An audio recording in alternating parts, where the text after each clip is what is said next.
প্রধানমন্ত্রী শেখ হাসিনা, আপনি যেমনি হন, আপনি আমাদের দেশের শাসক। আল্লাহর নবী আমাদেরকে বলেছে আপনার প্রতি আন্তরিকতা রাখতে। কেউ বলে নাই, দুনিয়ার কেউ না, নবীজি আমাদেরকে বলেছেন আপনার প্রতি আন্তরিকতা রাখতে। এটা আমার ঈমান, আমি আপনার প্রতি আন্তরিকতা রাখবো।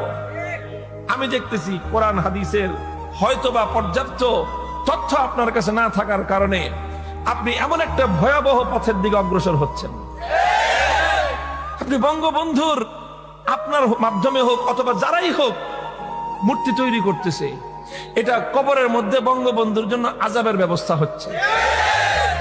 এবং আপনাকে দেখে আপনি আজকে না হোক কালকে তো মারা যাবেন নাকি না, অমর থাকবে।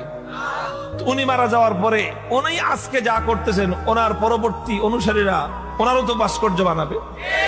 যেদিন ওনারও ভাস্কর্য বানাবে সেদিন এটার কারণে আপনাকেও কবরের মধ্যে আযাব ভোগ করতে হবে। এই কথাটা জানবার পর বলেন, এখন আপনাদেরকে এই আযাব থেকে বাঁচাবার জন্য চেষ্টা করার দায়িত্বটা এটা আমাদের উপরে আসে কি আসে না? এখন আমরা আপনাদেরকে, আপনারা ঝাঁপায়ে জাহান্নামের দিকে পড়তে চান, আমরা আপনাদেরকে জোর করে ফিরিয়ে রাখতে চাই। এখন আমাদের দাম নাই, আমরা শত্রু হয়ে গেলাম।